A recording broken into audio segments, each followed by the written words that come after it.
Hello, this is Dr. Grande. Today's question asks if I can analyze the Stas Reeflay incident. This incident involves a young woman who died during a live stream. Just a reminder, I'm not diagnosing anybody in this video, only speculating about what could be happening in a situation like this.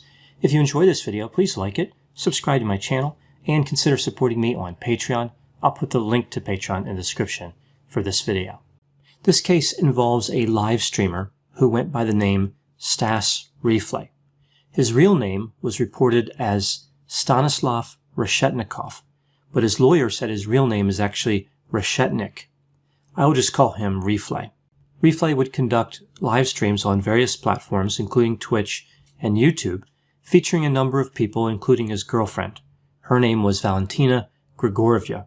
They lived in an apartment in Ivanovo, Russia, about 150 miles northeast of Moscow. At the time of the incident, Reeflay was 30 years old, and his girlfriend was 28 years old. Most reports indicate that she was pregnant, but a few reports say that she was not. It's been reported that Reeflay beat and otherwise caused suffering to Valentina as part of his live streams. They would include activity like dousing her with pepper spray. Other videos of his show friends striking his girlfriend and breaking plates over her head.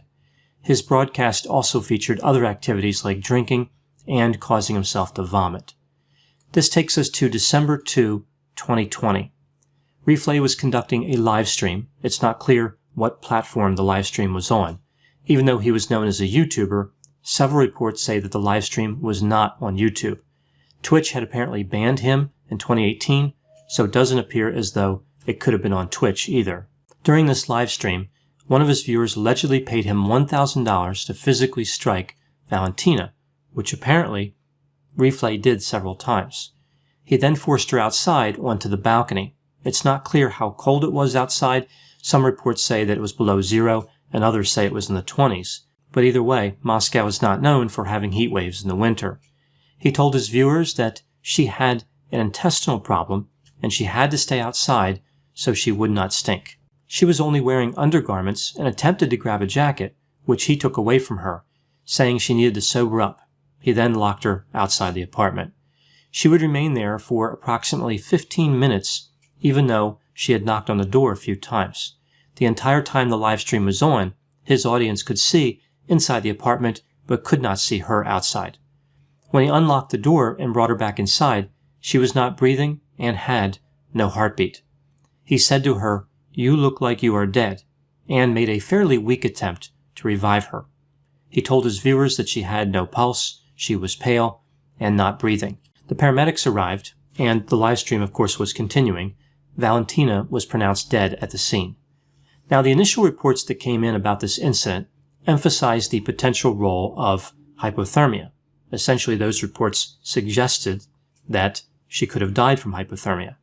A few days later, however, we see updated reports about what happened. Evidently, Valentina had been struck in the head multiple times, as I mentioned. The official cause of death was craniocerebral trauma, not hypothermia. Reeflay would admit that on the day of the incident, he struck Valentina in the head repeatedly. He is facing about 15 years in prison. Immediately after the incident, Reeflay appeared remorseful, he was tearful, but then later he said, "What is there to regret? I didn't really do anything." He also suggested that Valentina was on drugs. Reeflay made a number of statements while in jail. He said that Valentina was his best friend, she was kind, loyal, and talented. He also said that she wanted a real relationship, but he could not be with her because she was a prostitute. Now moving to the analysis. There is this idea that this incident demonstrates a person who is making money off of committing crimes, like the dark side of live streaming. I think it's also possible that Reeflay had antisocial tendencies before he was online, and live streaming simply gave an audience access to something like what he would have done anyway. So under this theory, people are simply paying to get a glimpse into a destructive dynamic or to see an amplified version of that dynamic. It makes sense that elements from both of these theories could be at work in this case.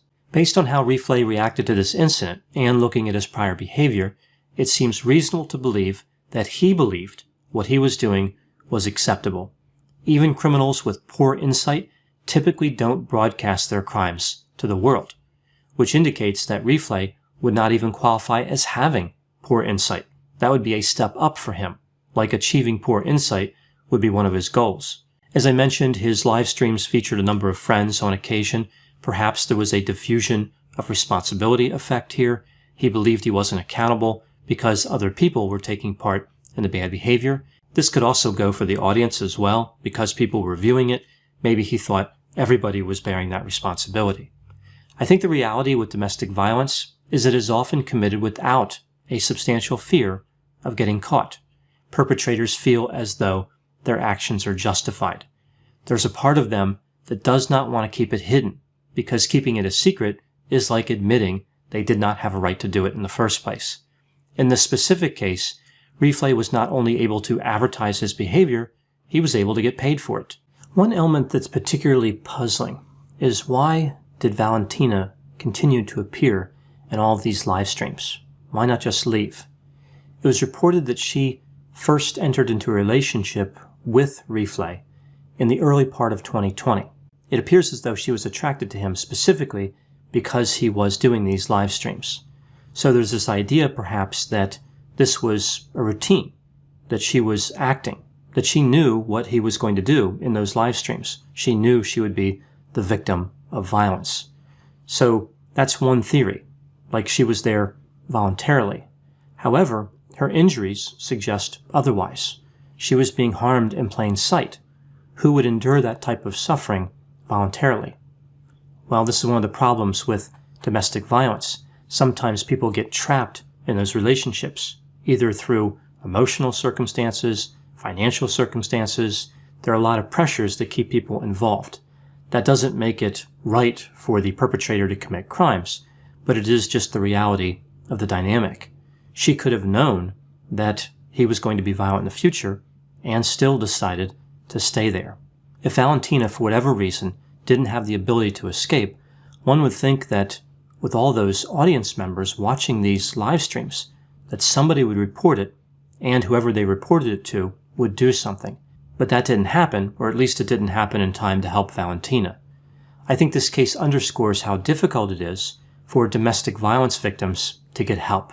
The violence in this case was being broadcast on a regular basis to who knows how many people. I would assume potentially several thousand. And yet, it was allowed to continue. If a situation like this doesn't result in a victim getting help, what happens to people who are attacked in secret, as is the case with most domestic violence?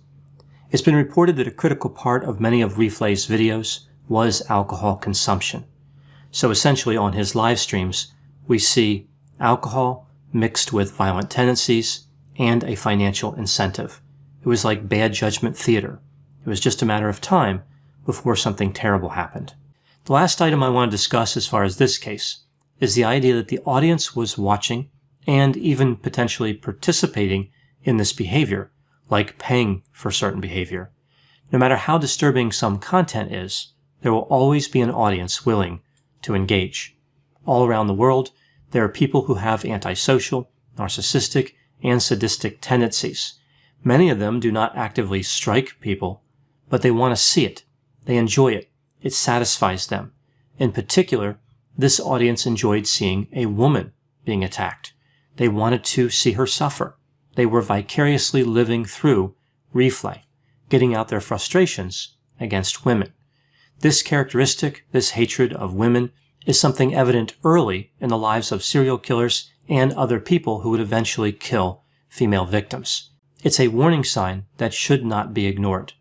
This story is frightening not only because of one person's bad acts, but because so many people watched, and some of them were probably delighted at the outcome. Reeflay's live streams were a window to destruction and a mirror which reflected the dark side of humanity back to those who were viewing. His content revealed something about both the perpetrator and the audience. Those are my thoughts on the Stas Reeflay incident. Please put any opinions and thoughts in the comment section. They always generate an interesting dialogue. As always, I hope you found my analysis of this topic to be enlightening. Thanks for watching.